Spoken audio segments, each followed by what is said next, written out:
అందరికీ నమస్కారం. ఈరోజు కథ ప్రేమ ఎంత మధురం పార్ట్ 77 వీకెండ్ ప్లాన్. ఇక స్టోరీలోకి వెళ్తే, సిటీకి ఈస్ట్ సైడ్ ఉన్న ల్యాండ్ మన సొంతమైందని తెలిస్తే అభయ్ ఎలా రియాక్ట్ అవుతాడో అని కొంచెం భయంగా ఉందని త్రిపాఠి అనడంతో అక్షయ్ అతని వైపు సీరియస్గా చూస్తూ, నేను ఆ అభయ్కి భయపడతానని అనుకుంటున్నావా అని అడిగాడు. అది విని త్రిపాఠి కంగారుగా తల అడ్డంగా ఊపి, లేదు బాస్, నా ఉద్దేశం అది కాదు అంటూ ఇంకేదో చెప్పబోయాడు. కానీ అక్షయ్ అతని మాటలు వినకుండా, ఇక మీరు బయటకు వెళ్ళొచ్చు అన్నాడు. దాంతో బాస్ తనని పొడిన సంతోషం క్షణం కూడా నిలబెట్టుకోలేకపోయానని బాధపడుతూ త్రిపాఠి క్యాబిన్ నుండి బయటకు వచ్చాడు. అదే టైంలో క్లౌడ్ ప్యాలెస్లోని క్లబ్ హౌస్లో అభయ్ ఎప్పటిలాగే సోఫాలో కూర్చొని ఉన్నాడు. అతనికి రెండు వైపులా అందమైన అమ్మాయిలు నిలబడి అతని చేతుల్ని నొక్కుతూ మసాజ్ చేస్తున్నారు. ఆ టైంలో అభయ్ అసిస్టెంట్ లోపలికి వచ్చాడు. అతని ముఖంలో ఎక్స్ప్రెషన్ సరిగ్గా లేకపోవడం గమనించిన అభయ్ వెంటనే తన పక్కన ఉన్న అమ్మాయిల వైపు చూసి బయటకు వెళ్ళమని సైగ చేశాడు. దాంతో వాళ్ళందరూ ఒక క్షణంలో అక్కడి నుంచి బయటకు వెళ్ళిపోయారు. అప్పుడు అభయ్ అతని వైపు సూటిగా చూసి, ఏం జరిగింది అని అడిగాడు. అసిస్టెంట్ అతని వైపు ఇబ్బందిగా చూస్తూ, బాస్, సిటీకి ఈస్ట్ సైడ్ ఉన్న ల్యాండ్ను అక్షయ్ గారు కొనేశారని తెలిసింది అని చెప్పాడు. ఆ మాట వినగానే అభయ్ ముఖం మారిపోయింది. వెంటనే అతని ఎదురుగా టేబుల్పై ఉన్న వైన్ గ్లాసుల్ని విసిరి కింద కొట్టి ఆవేశంగా పైకి లేచి నుంచొని, నువ్వు చెప్తున్న నిజమేనా అని అడిగాడు. అతని కోపాన్ని చూసిన అసిస్టెంట్ భయంతో వణికిపోయాడు. కానీ నెమ్మదిగా గొంతు పెగిల్చి, నిజమే సార్, ప్రొసీజర్స్ కూడా అయిపోయాయి అని చెప్పాడు. అది విని అభయ్ కోపంగా పళ్ళు కొరుకుతూ, నేను ఆ వరుణ్కి 30 కోట్ల రేటు చెప్పాను, కానీ అతను దాన్ని నాకు ఇవ్వడానికి ఒప్పుకోలేదు. ఇప్పుడు ఆ అక్షయ్కి ఇచ్చాడు అంటే నేను ఇస్తానన్న రేటు కన్నా ఆ అక్షయ్ ఎక్కువ రేటు చెప్పాడా అని అడిగాడు. దాంతో అసిస్టెంట్ మాట్లాడుతూ, సార్, నిజానికి మన ఎంక్వైరీలో తెలిసింది ఏమిటంటే అతను ఆ ల్యాండ్ను వరుణ్ డైరెక్ట్గా అక్షయ్కి అమ్మలేదు అని చెప్పాడు. ఆ మాట విన్న అభయ్ అతని వైపు కన్ఫ్యూజన్గా చూస్తూ, నువ్వేమంటున్నావు, అసలు ఏం జరిగిందో సరిగ్గా చెప్పు అని కోపంగా అడిగాడు.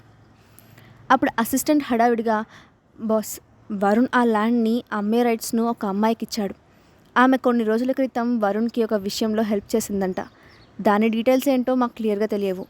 కానీ కొన్ని రోజుల క్రితం వరుణ్పై కొంతమంది నిందలు వేశారు కదా, బహుశా ఆ విషయంలోనే ఆమె హెల్ప్ చేసి ఉండొచ్చు. మనకు వచ్చిన ఇన్ఫర్మేషన్ ప్రకారం వరుణ్ ఆ అమ్మాయితో కలిసి ఒక హోటల్లో నైట్ డిన్నర్ చేశాడు. ఆ తర్వాత రోజే వరుణ్ ఆ ల్యాండ్ను ఆమె పేరు మీద ట్రాన్స్ఫర్ చేయమని చెప్పాడు అని తనకు తెలిసిన విషయాలన్నీ ఎక్స్ప్లెయిన్ చేసి చెప్పాడు అసిస్టెంట్. అప్పుడు అభయ్ కోపంతో పళ్ళు కొరుకుతూ, అంటే నేను అతన్ని కలవడానికి వెళ్ళిన రోజే అదే రెస్టారెంట్లో ఇదంతా జరిగిందా అని అడిగాడు. దాంతో అసిస్టెంట్ చిన్నగా తలూపుతూ, అవును సార్, వరుణ్ ఆ ల్యాండ్ రైట్స్ను లాయర్ ద్వారా ఆమెకి ఇచ్చిన తర్వాత ఆమె దాన్ని డైరెక్ట్గా అక్షయ్కు అమ్మేసింది అని చెప్పాడు. అంతా విన్న అభయ్కు ఏం జరిగిందో పూర్తిగా అర్థమైంది. దాంతో అతను అసహనంగా, అసలు ఎవరా ఆ అమ్మాయి అని అడిగాడు. అసిస్టెంట్ తలపైకెత్తి అభయ్ వైపు చూసి, బాస్, మీరు ఆమెను ఇంతకుముందే చూశారు అని అన్నాడు. దాంతో అభయ్ అర్థం కానట్లుగా అతని వైపు చూడడంతో అసిస్టెంట్ మాట్లాడుతూ, ఆ అమ్మాయిని వాళ్ళ నాన్న మన క్లౌడ్ ప్యాలెస్కి అమ్మేశాడు బాస్. అక్షయ్ వచ్చి ఆ రోజు ఆమెను విడిపించుకొని వెళ్ళాడు కదా అంటూ జరిగిన సంఘటనను గుర్తు చేశాడు. అంతా విన్న అభయ్ కళ్ళు మెరిశాయి. స్నేహ అందమైన ముఖం హఠాత్తుగా అతని మనసులో కనిపించింది. దాంతో అభయ్ అసిస్టెంట్ వైపు చూసి, ఆమె పేరు స్నేహ కదా అని అన్నాడు. అప్పుడు అసిస్టెంట్, అవును బాస్ అని చెప్పాడు. దాంతో అభయ్ ముఖంలో కోపం మాయమై ఏదో ఆలోచిస్తున్నట్లుగా చిన్నగా నవ్వాడు. స్నేహను మొదటిసారి చూసినప్పుడు ఆమె మొండితనం, ఆమె అందం ఆమెపై అభయ్కి ఒకలాంటి ఇంట్రెస్ట్ను కలిగించింది. అన్నింటినీ గుర్తు తెచ్చుకున్న అభయ్ అసిస్టెంట్ వైపు చూసి, ముందు వెళ్ళి ఆ స్నేహ ఎవరు, ఆమెకు అక్షయ్కి ఎలాంటి సంబంధం ఉందో కనుక్కోండి. ఎంక్వైరీ ఎంత క్లియర్గా ఉంటే అంత మంచిది. నాకు ఆమె బ్యాక్గ్రౌండ్ మొత్తం తెలియాలి అని ఆర్డర్ వేశాడు. ఓకే బాస్ అంటూ హడావిడిగా అక్కడి నుంచి బయటకు వచ్చాడు అసిస్టెంట్. ఆ గదిలో ఒక్కడే మిగిలిపోయాడు అభయ్. సాయంత్రం వేళ ఆ గది కిటికీలో పడుతున్న సూర్యకిరణాల వల్ల అతని ముఖం మెరుస్తుంది. ఆ మెరుపు గదిలో సన్ రైజ్ వల్ల వచ్చిందో లేక అతని మనసులో ఆలోచనల వల్ల వచ్చిందో అర్థం కాలేదు. అప్పుడు అతను తన వేలికి ఉన్న ఉంగరంతో ఆడుకుంటూ, స్నేహ, అసలు నువ్వెవరో నేను తెలుసుకోవాలనుకుంటున్నాను, నిన్ను చూడాలనుకుంటున్నాను అని గొనిగాడు. ఆఫీస్లో ఉన్న స్నేహ కరణ్ కోసం ఒక ఇంటరాక్టివ్ షోతో పాటు కొన్ని సెలబ్రిటీ ఇంటర్వ్యూలను కూడా సెలెక్ట్ చేసింది. ఆ రోజంతా కష్టపడి సాయంత్రం అయ్యేటప్పటికి షెడ్యూల్ మొత్తాన్ని ప్లాన్ చేసి దానివైపు సంతృప్తిగా చూసి దాన్ని కరణ్కు పంపించింది. దాంతో ఆ రోజు వర్క్ మొత్తం పూర్తయినట్లు అనిపించడంతో ఇక ఈ వీకెండ్ మొత్తం యువన్తో గడపాలి. ఈ మధ్య చాలా రోజుల నుంచి యువన్ను తీసుకొని ఎక్కడికి వెళ్ళలేదు అనుకుంది. అప్పటికే స్కూల్ టైం అవుతుండడంతో ఆఫీస్ నుండి బయలుదేరి డైరెక్ట్గా స్కూల్ దగ్గరకు వెళ్ళింది స్నేహ. ఆమెను చూడగానే యువన్ పరిగెత్తుకుంటూ వచ్చి, మమ్మీ, నువ్వు ఈరోజు కరెక్ట్ టైంకి వచ్చేసావు, ఐఎమ్ వెరీ హ్యాపీ అని అన్నాడు. వెంటనే యువన్ను ఎత్తుకొని, సారీ నాన్న, రోజు కరెక్ట్ టైంకి రావాలనుకుంటాను, కానీ అప్పుడప్పుడు లేట్ అయిపోతూ ఉంటుంది, నీకు తెలుసు కదా అని అంది. ఇట్స్ ఓకే మమ్మీ అంటూ పెద్దవాడిలా లైట్ తీసుకున్న యువన్, మమ్మీ, ఈ వీకెండ్లో మనం అమ్యూజ్మెంట్ పార్క్కి వెళ్దామా అని అడిగాడు. తన మనసులో ఉన్న ఆలోచనే యువన్కి కూడా ఉందని తెలియడంతో స్నేహ సంతోషంగా, తప్పకుండా వెళ్దాం, నేను కూడా నిన్ను బయటకు తీసుకొని వెళ్ళాలని అనుకుంటున్నాను అని అంది. అప్పుడు యువన్ వెంటనే, అయితే డాడీ కూడా మనతో వస్తారు కదా అని ఆశగా అడిగాడు. ఆ మాటకు స్నేహ సమాధానం చెప్పలేనట్లు సైలెంట్గా ఉండిపోయింది. అక్షయ్ను తమతో రమ్మని ఆమె డిమాండ్ చేయలేదు. అతనికి రావాలని ఇంట్రెస్ట్ ఉందో లేదో కూడా ఆమెకు తెలియదు. అందుకే మౌనంగా మనసులోనే నిట్టూర్చింది. స్నేహ చాలాసేపటి వరకు మాట్లాడకపోవడంతో యువన్కి ఆమె దగ్గర నుండి సరైన ఆన్సర్ రాదని అర్థమైంది. దాంతో అతను వెంటనే, సరే అయితే నేను డాడీనే డైరెక్ట్గా అడుగుతాను అని అన్నాడు. ఆ మాటకు స్నేహ ఏం సమాధానం చెప్పాలో తెలియక అక్కడి నుంచి మౌనంగా కదిలింది. ఆ రోజు రాత్రి 10 గంటలు దాటినా అక్షయ్ ఇంకా ఇంటికి రాలేదు. అయినా యువన్ మాత్రం అతని కోసం ఎదురు చూస్తూ హాల్లోనే కూర్చొని ఉన్నాడు. యువన్, డాడీ బిజీగా ఉండి ఉంటారు, ఆఫీస్ నుండి రావడానికి లేట్ అవుతుంది, నువ్వు స్కూల్లో అలసిపోయి ఉంటావు, ఇక్కడ నిద్రపోనన్నా అని బ్రతిమలాడుతున్నట్లుగా చెప్పింది స్నేహ. లేదు, నేను డాడీ కోసం వెయిట్ చేస్తాను, ఈరోజు డాడీని మనతో పార్కుకి రమ్మని అడగాలి అంటూ దృఢంగా చెప్పాడు యువన్. వయసులో చిన్నవాడైనా యువన్ చాలా మొండివాడని స్నేహకు బాగా తెలుసు. అందుకే ఆమె అతనికి నచ్చ చెప్పలేక నిస్సహాయంగా చూసింది. యువన్ కళ్ళన్నీ గుమ్మం వైపే ఉన్నాయి. దాంతో ఇక స్నేహ వెంటనే ఫోన్ తీసుకొని పక్కకు వెళ్ళి అక్షయ్కు కాల్ చేసింది. ఆఫీస్లో బిజీగా ఉన్న అక్షయ్ డాక్యుమెంట్స్ను చూస్తూ వాటిపై సైన్ చేస్తూ బిజీగా ఉన్నాడు. ఇంతలో స్నేహ నుండి ఫోన్ రావడంతో వెంటనే చేస్తున్న పనిని పక్కన పెట్టి నవ్వుతూ ఫోన్ లిఫ్ట్ చేసి, ఏంటి కాల్ చేశావు అని అడిగాడు. నువ్వు ఇంటికి రావడానికి ఎంత టైం పడుతుంది అని అడిగింది స్నేహ. అప్పుడు అక్షయ్ నవ్వి, అంటే నువ్వు నన్ను అంతలా మిస్ అవుతున్నావా, నేను ఎప్పుడొస్తానా అని ఎదురు చూస్తున్నావా అని అడిగాడు. ఆ మాటకు స్నేహ వెంటనే, లేదు, నేను కాదు, యువన్ మిస్ అవుతున్నాడు, నువ్వు వచ్చే వరకు నిద్రపోనని గొడవ చేస్తున్నాడు, నీకోసం హాల్లోనే కూర్చొని ఉన్నాడు అని చెప్పింది. అయినా అక్షయ్ ఆమె చెప్పేదాన్ని సీరియస్గా తీసుకోలేదు. స్నేహ ఎదురు చూస్తూ యువన్పై వంక చెప్తుందని అనుకుంటూ నవ్వుకొని, సరే నేను వెంటనే బయలుదేరుతున్నాను అని చెప్పి ఫోన్ డిస్కనెక్ట్ చేశాడు. అతని పక్కనే నిల్చొని ఉన్న త్రిపాఠి అక్షయ్ మాటలు వింటూ అతను నవ్వుతూ ఫోన్లో మాట్లాడడం చూసి ఆశ్చర్యపోయాడు. తన బాస్ ముఖంలో నవ్వు అంతసేపు చూడడం అతనికి అదే మొదటిసారి.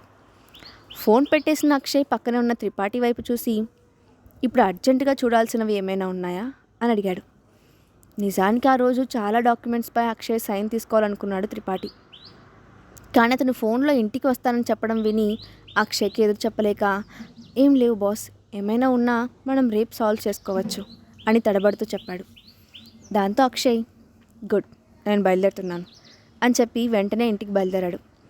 10 నిమిషాల్లో డోర్ ముందుకు వచ్చిన అక్షయ్ని చూడగానే యువన్ పరిగెత్తుకుంటూ వెళ్ళి, డాడీ అంటూ అతని కాలు చుట్టుకున్నాడు. అప్పుడు అక్షయ్, నువ్వు ఇంకా నిద్రపోకుండా ఏం చేస్తున్నావు అని అడుగుతూ యువన్ను ఎత్తుకున్నాడు. నేను నీకోసమే వెయిట్ చేస్తున్నాను డాడీ, ఈరోజు నేను నిన్ను ఒకటి అడగాలనుకున్నాను అని అన్నాడు యువన్. ఏంటది కొంచెం ఆశ్చర్యంగా అడిగాడు అక్షయ్. అప్పుడు యువన్ దీర్ఘాలు తీస్తూ, డాడీ, ఈ వీకెండ్ నేను మమ్మీ అమ్యూజ్మెంట్ పార్క్కి వెళ్ళాలనుకుంటున్నాం, నువ్వు కూడా మాతో వస్తావు కదా అని అడిగాడు. ఆ మాట విని అక్షయ్ వెంటనే నో చెప్పాలని అనుకున్నాడు. కానీ అమాయకంగా పెద్ద పెద్ద కళ్ళతో తననే చూస్తున్న యువన్ ముఖం చూసి ఆ మాట చెప్పలేకపోయాడు. అప్పుడు అక్షయ్ ముఖం వైపు చూసింది స్నేహ. అతని ముఖంలో ఎలాంటి ఎక్స్ప్రెషన్ కనిపించకపోవడంతో అతనికి పార్కుకు రావడం ఇష్టం లేదేమో అనుకుంది. దాంతో వెంటనే అతని చేతుల్లో ఉన్న యువన్ను దగ్గర వెళ్ళి, యువన్, నువ్వు ఇలా రా, డాడీ ఇప్పటికే చాలా అలసిపోయారు, నువ్వు ఇలా వచ్చి రాగానే గొడవ స్టార్ట్ చేయకూడదు అంటూ యువన్ను వెనక్కి తీసుకోబోయింది.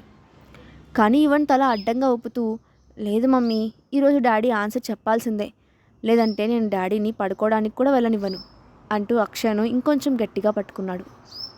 దాంతో స్నేహ ఆశ్చర్యంగా అక్షయ్ వైపు చూసింది. అప్పుడే ఆమెను చూసిన అక్షయ్ కూడా ఆమె కళ్ళల్లో నిరాశ, నిస్సహాయత కనిపించాయి. దాంతో వెంటనే సరే వస్తాను అని అన్నాడు. ఆ మాట విని స్నేహ తన చెవులను తానే నమ్మలేకపోయినట్లుగా అతని వైపు చూసి, నిజంగా నువ్వు వస్తావా అని అనుమానంగా అడిగింది. దాంతో అక్షయ్ ఆమె వైపు చూసి నవ్వుతూ, ఇప్పుడు నేను యువన్కి తండ్రి స్థానంలో ఉన్నాను కాబట్టి యువన్ సంతోషంలో కూడా నేను పార్టిసిపేట్ చేస్తాను అని చెప్పాడు.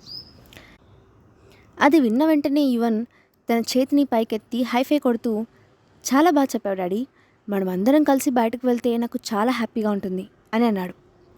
అప్పుడు అక్షయ్ నవ్వుతూ, సరే ఇక వెళ్ళి నువ్వు నిద్రపో అంటూ అన్నపూర్ణమ్మను పిలిచి యువన్ను ఆమెకిచ్చి పంపించి వేశాడు.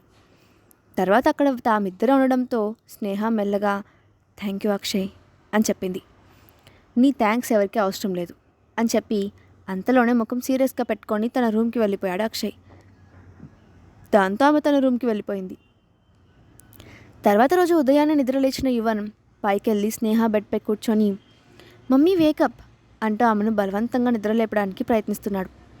అప్పుడు స్నేహ బద్ధకంగా కళ్ళు తెరుస్తూ, యువన్ నువ్వేం చేస్తున్నావు, ఇది వీకెండ్ కదా, నేను ఈరోజు కొంచెం ఎక్కువసేపు రెస్ట్ తీసుకుంటాను ప్లీజ్ అని అంది. కానీ ఇంతలోనే ఆ రోజు యువన్ను పార్క్కి తీసుకొని వెళ్తానని ఆమె చెప్పిన విషయం గుర్తొచ్చి వెంటనే బెడ్పై లేచి కూర్చుంది. అప్పటికే యువన్ బుంగమూతి పెట్టుకొని ఆమె వైపు చూస్తూ కూర్చున్నాడు. దాంతో స్నేహ, నేనేదో ఆలోచిస్తూ నిద్రపోయి ఉంటాను, అందుకే త్వరగా గుర్తుకు రాలేదు, సరే నువ్వేం కంగారు పడకు, నేను ఇప్పుడే ఫ్రెష్ అయ్యి వస్తాను అని చెప్తూ ఉండగానే తన కన్నుల చివరిలో నుండి ఎవరో డోర్ దగ్గర నించొని ఉన్నట్లు కనిపించడంతో తల తిప్పి అటువైపు చూసింది స్నేహ. అక్కడ నిలబడి ఉన్న అక్షయ్ని చూడగానే ఆమె ఆశ్చర్యంగా, నువ్వెప్పుడు వచ్చావు అని అడిగింది. అప్పుడు యువన్ మాట్లాడుతూ, మమ్మీ, నేను డాడీని తీసుకొని నేను నిద్ర లేపడానికి వచ్చాను, డాడీ నాతో పాటు వచ్చాడు అని చెప్పాడు. దాంతో తానే లేట్గా నిద్ర లేచారని కొంచెం సిగ్గుపడుతూ పైకి లేచి, సరే నేను 2 నిమిషాలు రెడీ వస్తాను అని అంది స్నేహ. అప్పుడు యువన్, ఓకే మమ్మీ, మేము నీకోసం కింద హాల్లో వెయిట్ చేస్తూ ఉంటాం, నువ్వు త్వరగా రెడీ అయ్యిరా అని చెప్పి మళ్ళీ ఏదో మర్చిపోయినట్లు వెళ్ళి స్నేహ డ్రెస్లో ఉన్న కబోర్డ్స్ తీసి అందులో నుండి ఒక డ్రెస్ తీసి స్నేహకు ఇస్తూ, మమ్మీ నువ్వు ఈ డ్రెస్ వేసుకో, నా డ్రెస్కి మ్యాచింగ్గా ఉంటుంది అని చెప్పాడు యువన్. దాంతో స్నేహ చిన్నగా నవ్వి, సరే ఇక నువ్వు కిందికి వెళ్ళు అని చెప్పడంతో అక్కడ నుండి అక్షత సహా కిందకు వెళ్ళాడు యువన్.